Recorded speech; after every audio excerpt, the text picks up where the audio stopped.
살리시다라는 말씀을 가지고 함께 은혜를 받고자 합니다. 태초에 하나님이 천지를 창조하시니라. 사람의 행복을 위하여 모든 것을 준비하신 하나님께서 우리들에게 안식일로 인도하여 주셨습니다.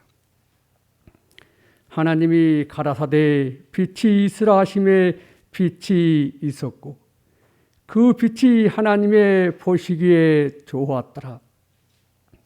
하나님께서 강력한 권세를 가진 왕처럼 명령하시고 실행 보고와 평가 보고가 뒤따르는 그 패턴을 보이고 있습니다. 하나님은 만주의 주시요 만왕의 왕이십니다. 그래서 왕으로 명령합니다. 빛이 있으라. 명령하심에 빛이 있었고 그 빛이 있는 것을 보고 보시기에 좋았더라. 창조주 하나님이시기에 명령하시는 것입니다. 하나님이 말씀하심에 그대로 이루어지는 것입니다. 하나님의 모든 역사는 말씀으로 이루어집니다. 하나님이 이르시되 빛이 있으라 하시니 빛이 있었고 하나님이 말씀하시니 빛이 있었습니다. 창조주 하나님이십니다. 하나님께서 천지 만물을 말씀으로 창조하셨다는 것은 하나님의 뜻과 능력이 그대로 표현되었다는 의미인 것입니다. 요한복음 1장 1절에 태초에 말씀이 계시니라. 이 말씀이 하나님과 함께 계셨으니 이 말씀은 곧 하나님이십니다. 하나님은 말씀으로 천지를 창조하셨습니다. 말씀이 곧 능력이며 말씀이 곧 힘인 것입니다. 히브리서 11장 3절에 믿음으로 모든 세계가 하나님의 말씀으로 지어진 줄을 우리가 아나니 보이는 것은 나타난 것으로 말미암아 된 것이 아니라 하나님이 만드셨단 그 믿음으로 우리는 살아가는 것입니다. 하나님께서 복을 두 가지를 주셨습니다. 창세기 1장 27절에 하나님이 자기 형상 곧 하나님의 형상대로 사람을 창조하시되 남자와 여자를 창조하시고 하나님이 그들에게 복을 주시며 하나님의 형상을 부여하신 사람에게 복을 주셨습니다. 창세기 2장 3절에는 하나님이 일곱째 날을 복되게 하사 거룩하게 하셨습니다. 하나님과 함께하는 그 안식일을 날 복을 주셨습니다. 우리는 복된 존재, 하나님의 형상을 닮은 사람입니다. 복된 시간, 이 안식일에 온 이곳이 바로 에덴 동산입니다. 생명이고 기쁨이고 행복이 있는 이곳이 바로 에덴 동산이 되는 이유는 하나님이 우리와 함께 하시기 때문입니다. 하나님이 계시는 곳이 기쁨이요 하나님이 계시는 곳이 행복인 것입니다. 하나님과 동행하며 예수님을 닮아가면 어디서나 그곳은 에덴 동산이 되는 것입니다. 하나님은 사랑이기에 사랑의 본질이신 하나님은 사랑하기 위하여 사랑의 대상을 만드셨습니다. 창조의 목적은 하나님과 함께하는 영원한 안식인 것입니다. 죽음이 없는 하나님과 함께하는 그 영원한 안식 속에 함께 살자고 사랑으로 우리를 만드셨습니다. 누가복음 7장 11절에 그 후에 누가복음 7장 1절에서 10절에 백부장의 종을 고치시는 사건이 있은 후에 말하고 있습니다. 백부장의 종을 고쳤습니다. 백부장의 병든 종이 치유되었다고 말합니다. 하지만 치유를 강조하지 않습니다. 치유보다 치유 과정 속에 드러난 백부장의 믿음스러운 태도를 말하고 있는 것입니다. 말씀만 하사 내 하의를 낫게 하옵소서. 말씀만 하옵소서. 이스라엘 중에서도 이만한 믿음을 만나보지 못하였다는 예수의 평가가 있었습니다. 그래서 치유보다도 백부장의 믿음을 강조하고 있는 것입니다. 백부장의 믿음은 어떤 믿음입니까? 창조주의 명령에 피조물에 순종하는 것은 당연한 것이라고 말하고 있습니다. 내가 로마의 권세의 대표를 가지고 군병들에게 이더러 가라 하면 가고 저더러 오라 하면 오나이다. 내가 말하면 병사들도 이리 가고 저리 가나이다. 당신께서는 무한하신 하나님의 권세를 대표하심으로 모든 피조물이 당신의 말씀을 순종할 것입니다. 당신께서는 병대로 떠나가라고 명하실 수 있으며 그 병이 당신의 말씀에 순종할 것입니다. 말씀만 하옵소서. 그러면 나의 종이 나을 것입니다. 창조주 하나님이 말씀하심에 나의 종이 낫겠나이다. 말씀만 하옵소서. 내 하인을 낫게 하소서 하는 그 믿음을 가지고 있었습니다.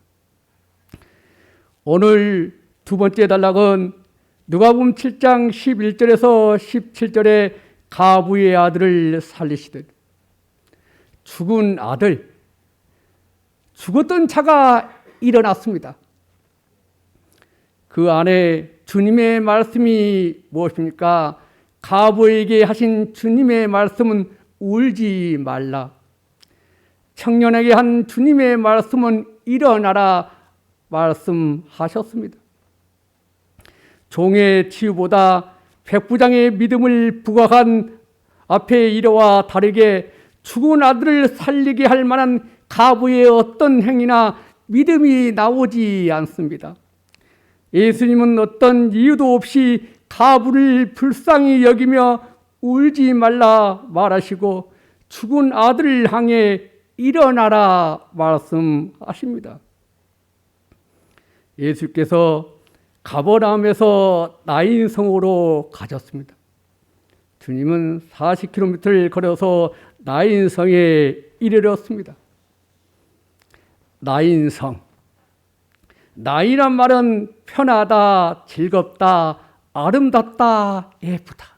바로 이것이 에덴 동산인 것입니다. 나인성이란 것은 기쁨의 성읍이요 즐거움의 성읍이란 뜻입니다. 그런데 기쁨과 즐거움으로 가득해야 할 성이 지금 한 청년의 죽음으로 인하여 슬픔의 성읍이 되고 말았습니다. 에덴 동산과 같은 마을에 죽음의 비통함이 찾아온 것입니다. 오늘 나인성에 사람들이 한 죽은 자를 메고 나왔다는 것은 우리가 사는 이 세상이 죄로 인한 죽음의 땅이요 사망 권세 아래 모든 인생들이 죽음을 향해 달려가고 있다는 것을 보여주고 있는 것입니다. 나인성 가부의 독자가 죽은 이유가 무엇입니까? 하나님이 말씀하시는 죄가 있고 세상의 관점에서의 죄가 있습니다. 세상의 관점의 죄는 윤리적으로 도덕적으로 착하다, 옳다, 거기서 벗어나면 죄라고 말합니다.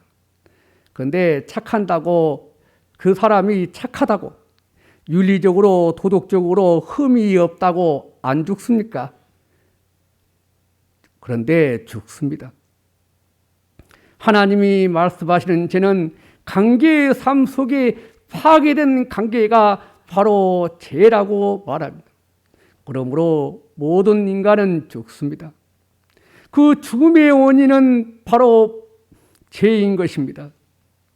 로마서 5장 12절에 이름으로 한 사람으로 말미암아 죄가 세상에 들어왔고 죄로 말미암아 사망이 왔나니 이와 같이 모든 사람이 죄를 지었으므로 사망이 모든 사람에게 이르는 죄가 세상에 들어왔습니다.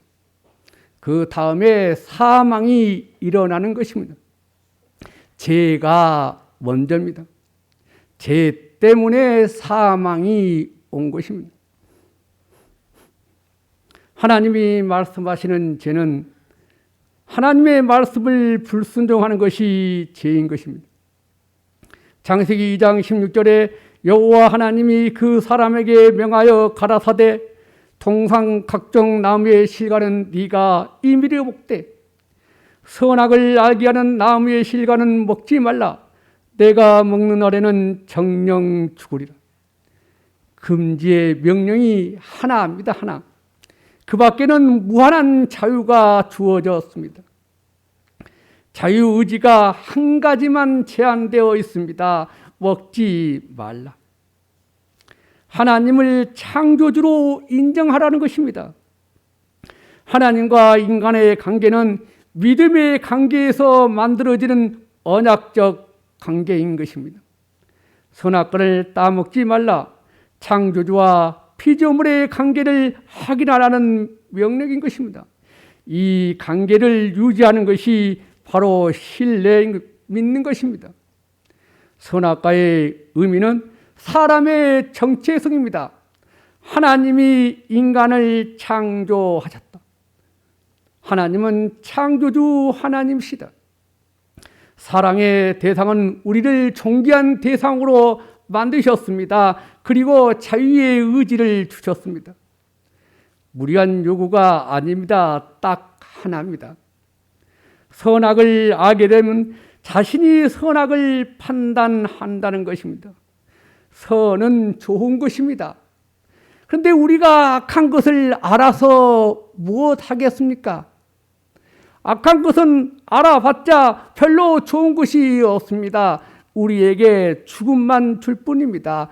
선은 알 필요가 없는 것입니다. 그런데 우리가 악을 알라고 하는 이유가 무엇입니까? 자기 판단대로 살겠다 하는 것입니다. 선악을 알게 하는 나무는 하나님의 공의입니다. 하나님의 되심을 인정하라는 것입니다. 하나님이심을 인정하라 말씀하고 있는 것입니다. 시편 90편 10절에 우리의 연수가 70이요 강건하면 80이라도 그 연수의 자랑은 수고와 슬픔뿐이요 신속이 가니 우리가 날아가나이다. 부모님의 사랑 때문에 한 아이가 태어났습니다. 그 아이의 인생이 생로병사의 바다를 헤쳐가는 희로애락의 삶을 살다가 결국은 죽습니다. 사람은 태어나자마자 죽음의 길을 향해 걸어가는 그 삶 속에 수고와 슬픔뿐입니다. 얼마나 세월이 빠른지 신속히 날아간다고 말하고 있습니다. 제삭은 사망입니다. 근데 사람들은 죽음에 대해서 생각하지 않습니다. 죽음에 대해 모르는 것과 아는 것이 있습니다. 죽음에 대해 모르는 것은 언제 죽을지, 어디서 죽을지, 어떻게 죽을지는 우리가 모르는 것입니다. 그런데 아는 것이 있습니다. 누구든지 다 죽는다. 순서가 없습니다. 누구도 대신할 수 없습니다. 경험해 볼 수도 없습니다. 아무것도 가져갈 수 없다는 것은 압니다. 그러나 모르는 것이 있습니다. 우리는 이 삶 속에 어떤 지혜를 가지며 살아야 할까요? 죽음이 들어온 이유가 무엇입니까? 자네 죽음이 두렵나? 왜 죽음이 두렵지? 내 죽음이든 남의 죽음이든 죽음이 들어온 것은 살아가는 사람을 영원히 볼 수 없기 때문입니다. 이 세상의 모든 것이 끝이라는 생각 때문입니다. 죽음 이후에 어떤 일이 생길지 알 수가 없기 때문입니다. 미지의 세계를 홀로 경험해야 합니다. 인간적인 감정으로서는 가족을 이룰까 두렵고 혼자 남겨지지 않을까 두렵고 애로움이 두렵고 고통이 두렵고 내 경험과 재산이 없어질까 두려운 것입니다.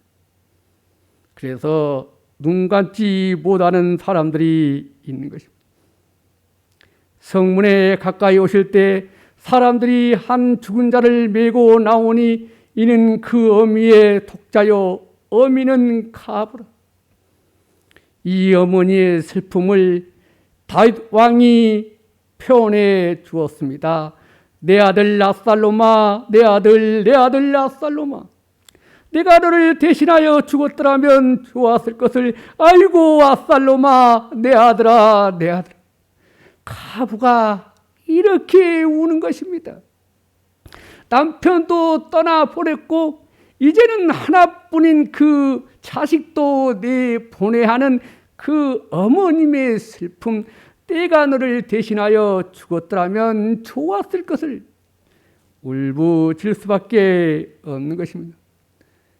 우리는 죽음에 대한 우리 조상들의 지혜가 있습니다. 일생에 한 번 듣는 상여 소리, 그런데 이런 문화도 사라져 버렸습니다. 그래서 세상 사람들이 깨닫지를 못하는 것입니다. 젊은이들이 깨닫지 못하는 것입니다. 간다 떠나간다. 이승길을 하직하고 부모 처자 이별하고 처승으로 나는 가네. 이제 가면 언제 오나? 오는 날을 일러주어. 못 가겠네 서러워서 못 가겠네.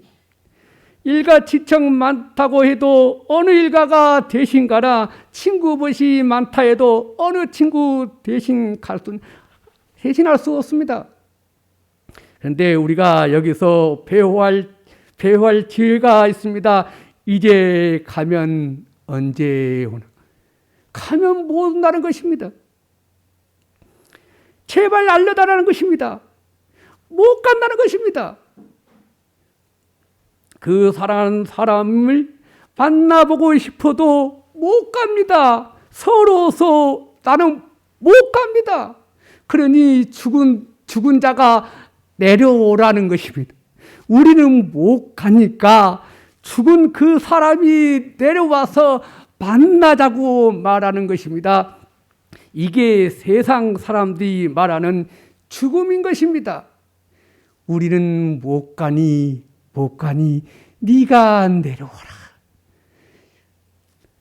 아무도 내려온 사람이 없습니다.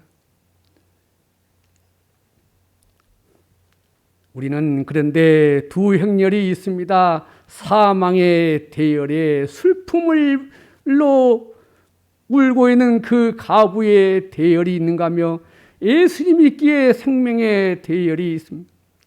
무덤으로 가는 대열이 있고 전도하러 가는 대열이 있습니다. 시체를 묻으러 가는 대열이 있고 사람을 살리러 가는 대열이 있습니다. 슬픔의 대열, 기쁨의 대열, 이 사이에 바로 예수님이 계시는 것입니다. 예수님과 제자의 예수님의 행렬, 가부와 외아들 동네 사람의 죽음의 행렬이 맞부딪혔습니다. 엄마에게 유일한 존재였을 아들, 잃어버린 아들로 인하여 고통 가운데 있던 나인성 가부를 향해 예수님은 보셨습니다. 불쌍히 여기사 울지 말라. 창자가 끊어지는 그 고통 속에서 울부짖는 그 가부의 어머니를 향하여 울지 말라 말하고 있습니다. 예수님께서 독자를 읽고 슬퍼하는 가부를 보시고 창자까지 뒤틀려지는 그 마음의 비통함과 연민함을 느끼시고 울지 말라 동정하시며 사랑을 보여주셨습니다. 예수님의 모든 구원 사역은 바로 죄인을 불쌍히 여기기 때문에 찾아가 구원하여 주시는 것입니다. 우리를 불쌍히 여기기 때문에 예수님이 찾아오셨습니다. 그리고 가까이 오사 간에 손을 대셨습니다.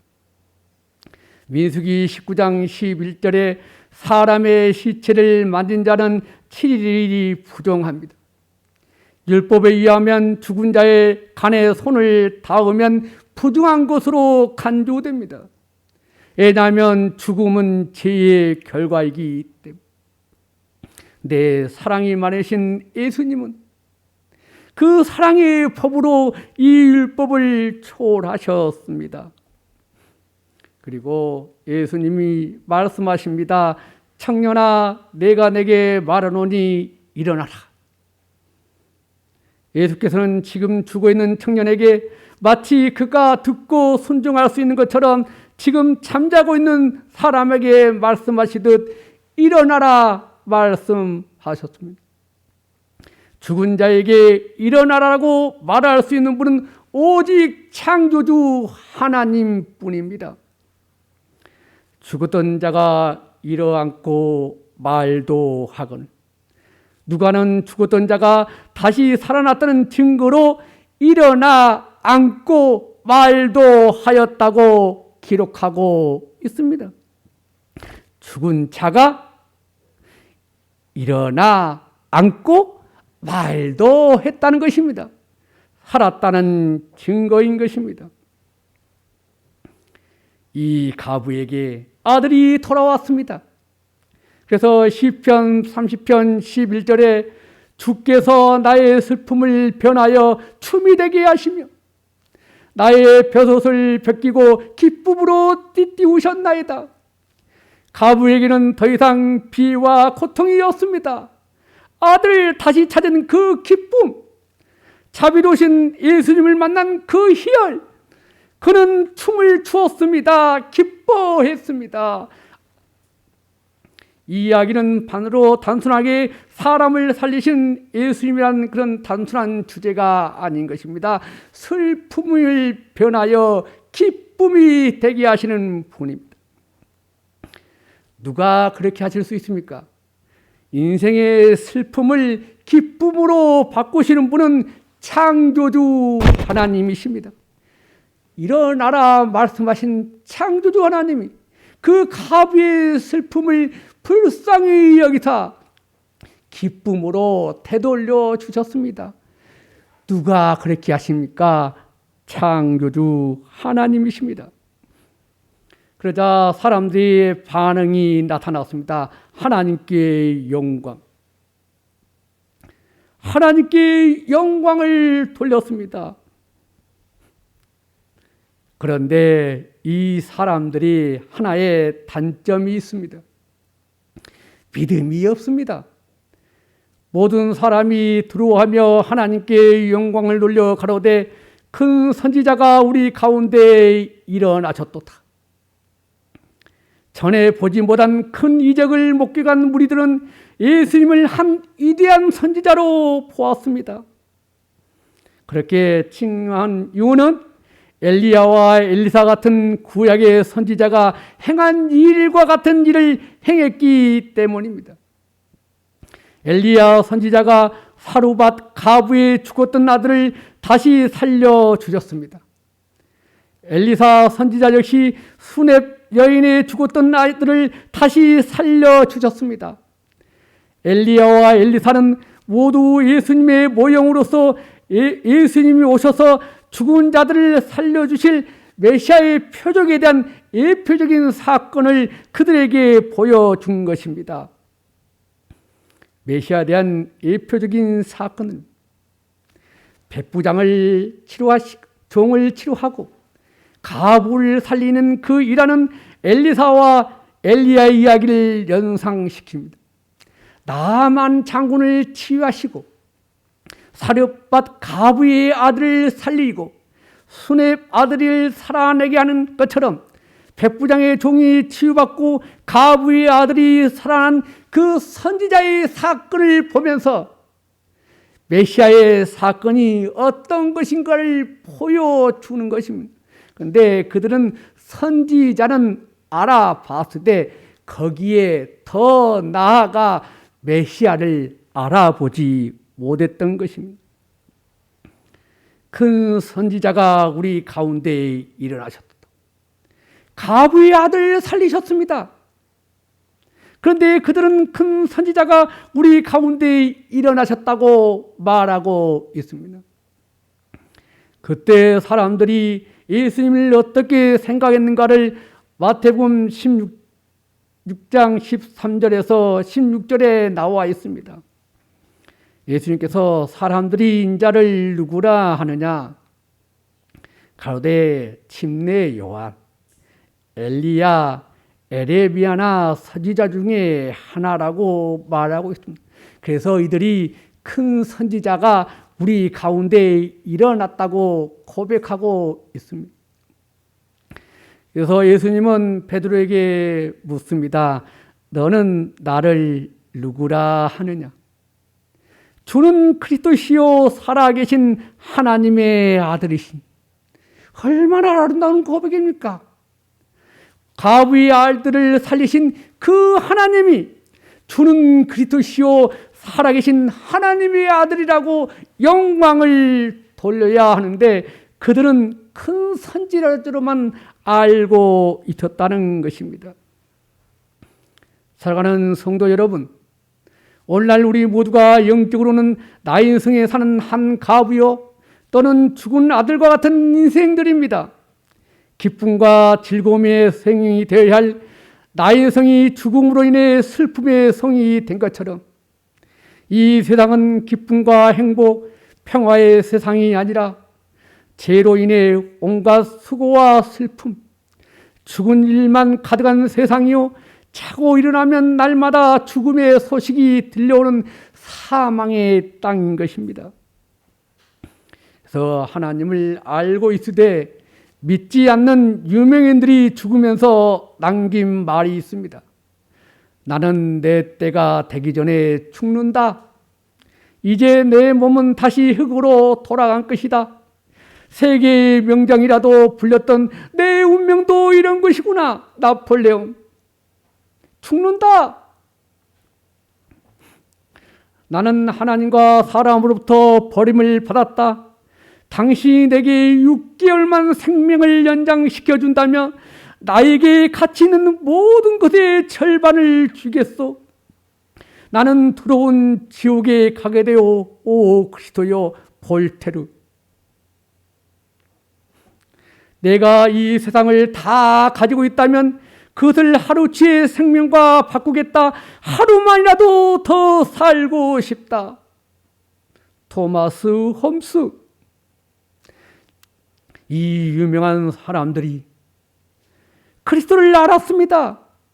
그런데 그들이 왜 그들이 그리스도를 영접하지 않을까요? 자기 인생이 6개월만 산다면, 하루의 생명만 더 산다면 더 살아서 못하겠습니까? 하나님을 알지 못한 그 인생이 다 죽습니다. 그래서 영국의 역사가 톰비는 이렇게 말하고 있습니다. 태어난 그 순간부터 인간에게는 어느 순간에라도 죽을 가능성이 항상 있으며 결국 이 가능성은 엄연한 현실이 될 것이다. 사람은 어느 순간에 죽을 가능성이 있습니다. 그렇다고 인생이 뭐 있어? 이렇게 살다 죽는 거야? 그렇게 살 것입니까? 그러나 로마서 6장 23절에 제 삭은 사망이요 하나님의 은사는 그리스도 예수 우리 주 안에 있는 영생이니라. 죄는 사망을 가져오지만 이 죄값을 치르시는 분이 있다는 것입니다. 보라, 세상 죄를 지고 가는 하나님의 어린 양이다. 우리가 죄 때문에 사망이 오는 것인데 이 죄의 문제를 해결하기 위하여 나의 모든 죄를 지고 가시는 하나님의 어린 양이 있다는 것입니다. 왜 세상 죄를 지고 갈까요? 우리의 죄값을 해결하기 위해서입니다. 우리를 사랑하기 때문에 영원히 사랑하며 살자 하고 영생을 준다고 말하고 있습니다. 하나님의 은사는 그리스도 예수 우리 주 안에 있는 영생이니라. 하나님은 우리의 죄값을 치르셨습니다. 그리고 우리에게 생명을 주시는 분입니다. 이 분을 믿으라는 것입니다. 히브리 관점의 부활은 죽음을 이겼다. 죽음을 이겼다. 창세기의 죽음의 개념입니다. 에덴 동산은 죽음이 없었습니다. 영원한 생명이 있었습니다. 하나님과 아담과 이브, 하나님이 있었기 때문에 그곳이 기쁨의 동산이요 즐거움의 동산, 영원한 생명이 있는 곳이었습니다. 그러나 죄로 말미암아 하나님과의 단절을 오게 된 것. 그래서 죽음이 온 것입니다. 근데 예수님은 죽음을 이겼다고 말하고 있습니다. 고린도전서 15장 55절에 사망아 너의 이기는 것이 어디 있느냐? 사망아 너의 쏘는 것이 어디 있느냐? 사망에 쏘는 것은 죄요 죄의 권능은 율법이라. 우리에게 쏘는 것이 있습니다. 찌르는 것이 있습니다. 바로 독침입니다. 그 독침이 바로 죄인 것입니다. 너 죽으라고 찔러대는 것입니다. 그래서 사망이 오는 것입니다. 오 죽음이여 내 독침이 어디 있느냐? 죄에 있습니다. 오 무덤이여 내 승리가 어디 있느냐? 죄에 있습니다. 그런데 고린도전서 15장 57절에 우리 주 예수 그리스도로 말미암아 우리에게 승리를 주신 하나님께 감사하노니. 우리에게 승리를 주신 하나님, 예수님이 이 죄를 해결하심으로 승리하셨습니다. 예수님께서 부활하셨기 때문에 예수를 믿고 거듭난 자들은 똑같이 부활할 것입니다. 영생을 소유하게 될 것입니다. 죽음은 더 이상 우리를 이길 수 없습니다. 예수님께서 죽음을 이기시고 부활하셨기 때문입니다. 부활의 신앙은 기독교 신앙의 본질인 것입니다. 죽은 자의 부활이 없다면 기독교 신앙은 도덕적인 가르침에 불과할 뿐입니다. 세상의 모든 종교가 죽음의 문제를 해결하지 못합니다. 오직 하나님의 믿는 기독교 신앙만이 죽음 저 너머에 있는 생명의 길을 제시하십니다. 그것은 하나님은 모든 만물의 창조주 하나님이시기 때문입니다. 부활에 실증하는 인물들이 있습니다. 야이로의 딸입니다. 예수께서 아이의 손을 잡고 불러 가라사대 아이야 일어나라. 창조주 하나님이 명령하셨습니다. 그랬더니 일어나거늘 예수께서 먹을 주라 그랬습니다. 요한복음 11장 43절에 나사로야 나오라 예수님이 명령하셨습니다. 피조물인 인간이 그 명령대로 배로 동인체로 나왔습니다. 풀어 탄에게 하라. 예수님은 창조주 하나님이 말씀하심에 피조물이 순종하는 것입니다. 말씀의 능력이기 때문에 예수 그리스도도 우리 죄 때문에 십자가에 죽으셨습니다. 그런데 천사가 증언합니다.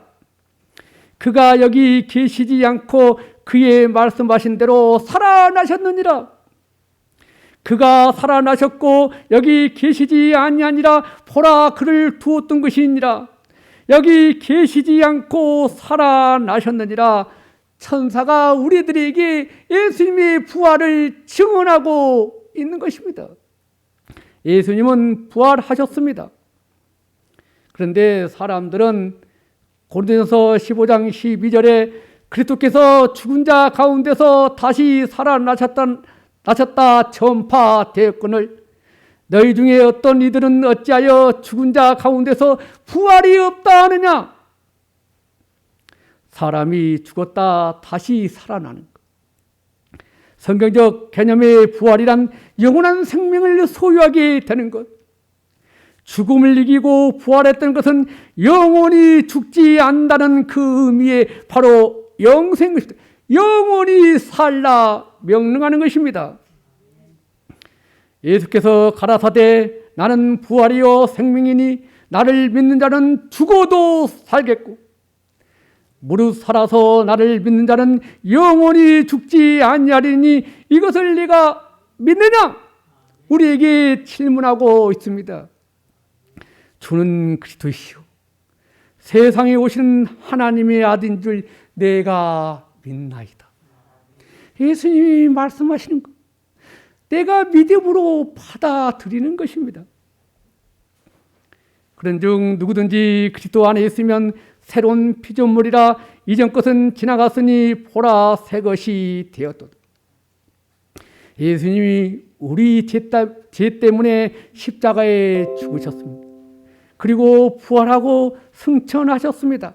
이 예수님의 부활을 믿는 사람들이 예수님이 가시는 그 길을 따라 걸어가 보면 새 하늘과 새 땅을 만나게 되는 것입니다.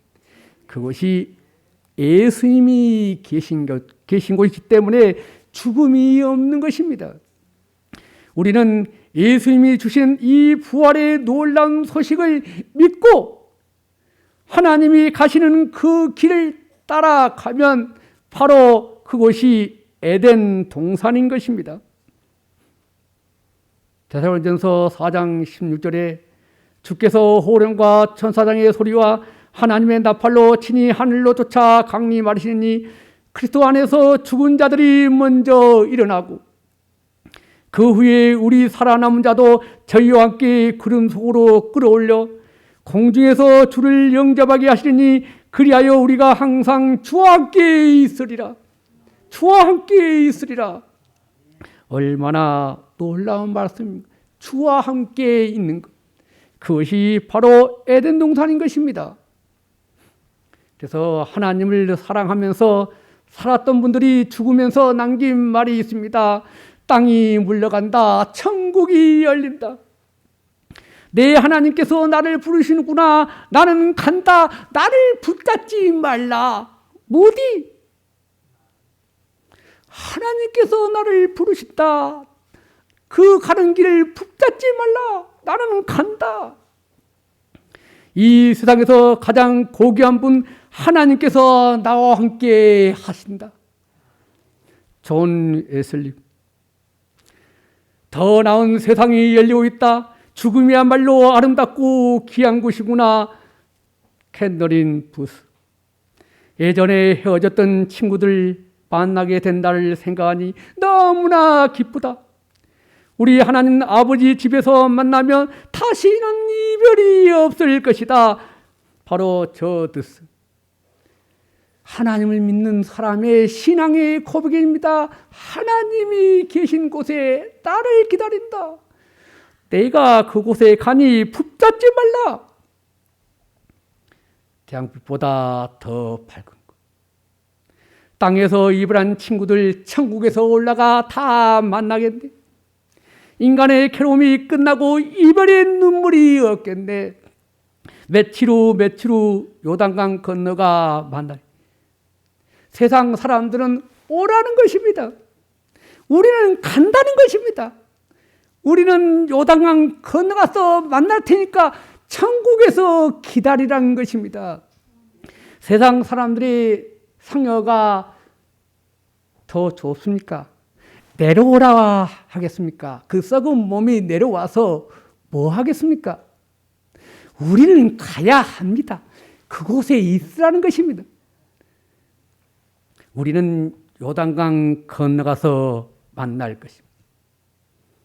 요한계시록 21장 4절에 모든 눈물을 그 눈에서 닦아주시니 다시는 사망이 없고 애통하는 것이나 고가하는 것이나 아픈 것이 다시 있지 아니하리니 천것들이 다 지나갔습니다. 이 세상에 살면서 얼마나 눈물을 흘리셨습니까?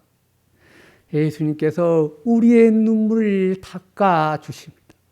울지 말라.